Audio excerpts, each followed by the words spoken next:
உங்களுடைய தங்கம், வெள்ளி, வைர நகைகளை உடனே செல் பண்ணுமா? நம்பிக்கையான நிறுவனம் Max Gold. Call 04445454545. Max Gold, cash for gold. நடிகர் அஜித் குமார் அவர்களுடைய தாயார் மோகினி அவர்கள் மறைந்து விட்டார். 85 வயசு. கடந்த ஒரு வாரமாக ஆழ்வார்பேட்டையில் இருக்கிற ஒரு தனியார் மருத்துவமனையில் சிகிச்சை பெற்றிருந்துக்கிறார். காலமாயிட்டாங்க. அஜித் அவர்கள் துபாயில் இருக்கார். அநேகமாக ஒரு பட சம்பந்தமான ஒரு விஷயத்தில் துபாயில் இருக்கார். துபாயிலேருந்து புறப்பட்டு வந்துக்கிறார். ஒரு முக்கியமான விஷயம் என்னன்னா, எல்லா மகன்களுக்கும் தாய் மீது ஒரு பயங்கரமான பற்று உண்டு. அதில் மாற்று கருத்து கிடையாது. ஆனா அஜித் அவர்களுக்கு அந்த ஓப்பனா பேசுறது, போல்டா பேசுறது, தன்னிச்சையா முடிவெடுக்கிறது, இதற்கெல்லாம் மிக முக்கிய காரணம் அவருடைய தாய் தான். அதை என்கிட்ட 2-3 தடவை சொல்லியே இருக்காரு. ஆனா தன்னுடைய குடும்பத்தை தன்னுடைய தாய், தந்தையர், சகோதரர்களை அவர் வெளியே காட்டினதே கிடையாது. பெரும்பாலும் எந்த நிகழ்ச்சி கூட்டினு வந்தாலும், குறிப்பா அப்பா அம்மாவை எந்த நிகழ்ச்சிக்கும் அவங்களும் வந்ததே கிடையாது. பல பேருக்கு தெரியாது. ஆனால் ஆரம்ப கால ஊடக நண்பர்களுக்கு பழக்கம் அப்படின்னா சில சம்பவங்கள்லாம் ஞாபகத்துக்கு. எனக்கு அதுதான் ஒரு முக்கியமான ஒரு சம்பவம் ஞாபகத்துக்கு வருது. எனக்கு அம்மையார் மோகினி அவர்கள் இறந்து போன அந்த சம்பவம் தான் எனக்கு கிட்டத்தட்ட 95 இல்ல 96 நான் ஒரு சினிமா பத்திரிகையில் ஃப்ரீலான்சராக ஒர்க் பண்ணிட்டு இருக்கேன். ஃப்ரீலான்சர் சினிமா நிருபராக இருக்கிற மந்தவெளியில் நார்டன் ரோட்ல இவங்களுடைய வீடு, ஒரு ஹவுசிங் போர்டு, அது HIG பிளாட். அப்ப அஜித் வளர்ந்துட்டு வராரு. அவர் பேட்டின் உடனே வாங்கிட்டாரு. கான்செப்ட் வேற. அவருடைய பர்சனல் லைஃபை பத்தி ஒரு நாள் அவர் சொல்லணும்.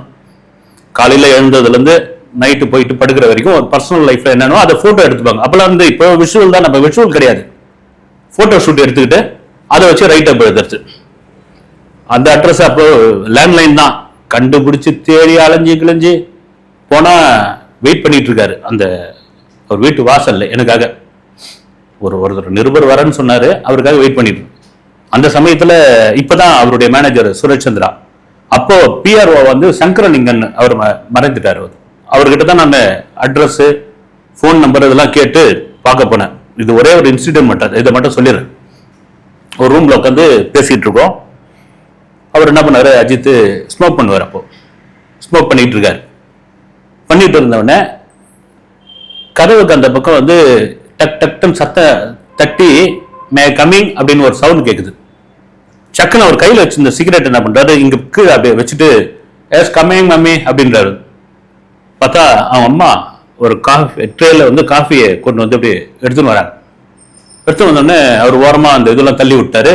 ரூம்ல அந்த யார் உள்ள வந்தாலும் சிகரெட் வாட தெரியும். எனக்கு கொஞ்சம் என்னது, அவங்க அம்மா வந்திருக்காங்க, இவரு தம் அடிச்சிருக்காரு, தம்ம ஒழிச்சு வச்சுட்டாரு, ஆனா ரூம்லாம் புகையா இருக்குது அப்படின்னு அவங்க ஒண்ணுமே கேஷுவலா அறிமுகப்படுத்தாரு. மிஸ்டர் பாலு அப்படின்ட்டு என்ன இன்டர்வியூ பண்ண வந்திருக்காரு அப்படிலாம் சொன்னோன்னா அவங்கள வணக்கம்லாம் சொல்லிட்டு கிளம்பி போயிட்டாங்க. போயிட்ட உடனே நான் அப்படியே காஃபிலாம் குடிச்சு முடிச்ச உடனே அவர் மெதுவா இன்டர்வியூ பண்ணலாம் சார் அப்படின்னாரு. அப்போ நான் கான்செப்ட் சொன்னேன். சார் உங்க லைஃப்ல ஒரு நாள், அஜித் லைஃப்ல ஒரு நாள் அப்படின்னு கான்செப்ட். அப்படி கொஞ்ச நேரம் குடிஞ்சுக்கிட்டே இருந்தவர், சார் இப்போ வந்தது யார் தெரியுமான்னு. அம்மா தானே அப்படின்னு. ஆமாம். இப்போ நான் அவங்க வரதுக்கு முன்னாடி தம் அடிச்சுட்டு இருந்தேன். பட் வந்த உடனே நான் ஒழிச்சு வச்சுட்டேன். ஆனால் அவங்க தெரியும், கண்டுபிடிச்சிட்டாங்க, அவங்களுக்கு தெரியும். ஆனால் என் லைஃப், என் பர்சனல் லைஃபுக்குள்ள அவங்க எதுவும் தலையிடல. அவங்க பாட்டு போயிட்டாங்க. எங்க அம்மாவே எனக்கு அந்த சுதந்திரம் கொடுத்துருக்கும் போது நான் ஏன் சார் என் பர்சனல் லைஃப்ல ஒரு நாள் லைஃப் உங்ககிட்ட சொல்லணும். இது பாருங்க, அஜித் வளர்ந்துட்டு வர நேரம். அப்ப அந்த மாதிரியான நிலைமையில இருக்கக்கூடிய ஹீரோக்கள்லாம் நீங்க பேட்டின்னு சொன்னா அடிச்சு பிடிச்சுன்னு வாங்க, நாங்க பேட்டி கொடுக்குறோம், இல்லைன்னா நான் வரேங்க, அங்க நீங்க எங்க சொல்றீங்களா அங்க வரேன்னு கிட்டத்தட்ட ஒரு 20 மினிட்ஸ் கிளாஸ் எடுக்க ஆரம்பிச்சிட்டாரு.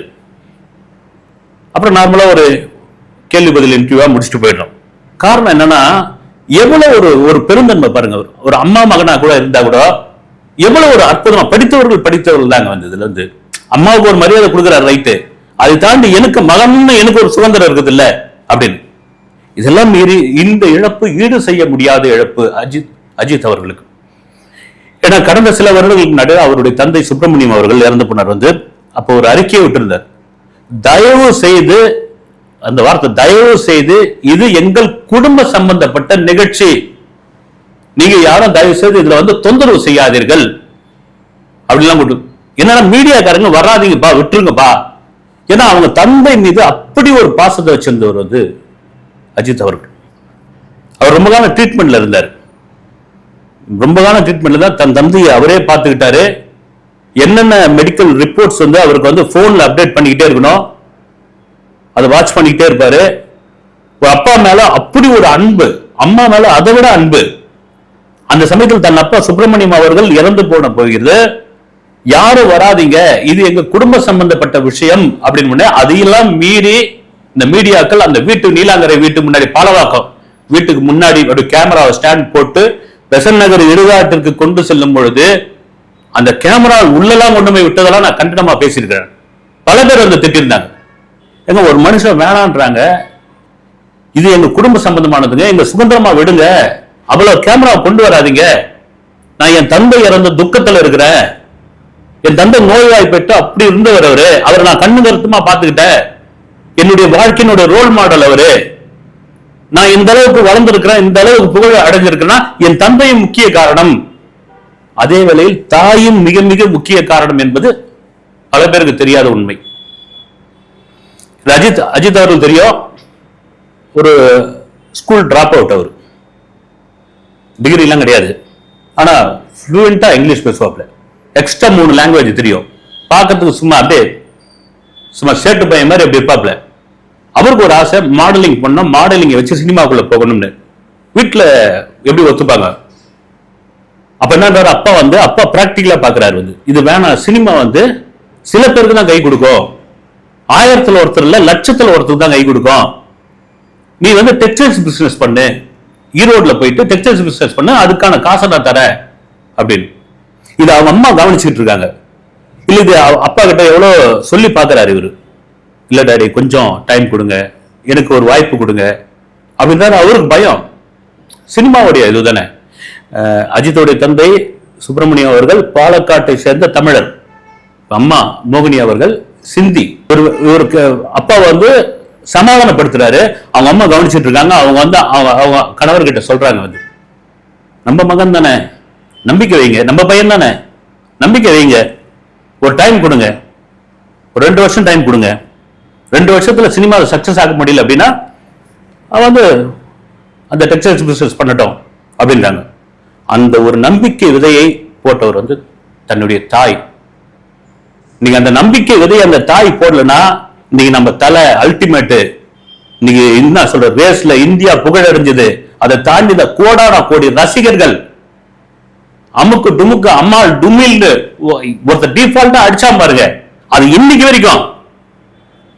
இப்படியாப்பட்ட ஒரு மனிதர், வலதுகை செய்யறதுக்கு இடதுகை தெரியாது, இடதுகை செய்யறதுக்கு வலதுகை தெரியாதுன்ற மாதிரியான ஒரு அற்புதமான ஒரு மனிதரை அந்த தாய் அந்த ஒரு வார்த்தை சொல்லலனா அவங்கள சேர்ந்து அப்பா சொல்றது கேளு, அதெல்லாம் சினிமாலாம் ஒண்ணும் வேணாம், அதெல்லாம் எவ்வளவு பேர் லோல் பட்டு லொங்க அடிச்சதுலாம் இருக்காங்க, சும்மா இரு, நீ வேலையை பாரு, போய் ஈரோட்ல போயிட்டு துணி வியாபாரம் பண்ணு அப்படின்னு சொல்லியிருந்தாங்கன்னா இன்னைக்கு நம்ம இந்த அஜித்தை பார்த்திருக்க முடியாது.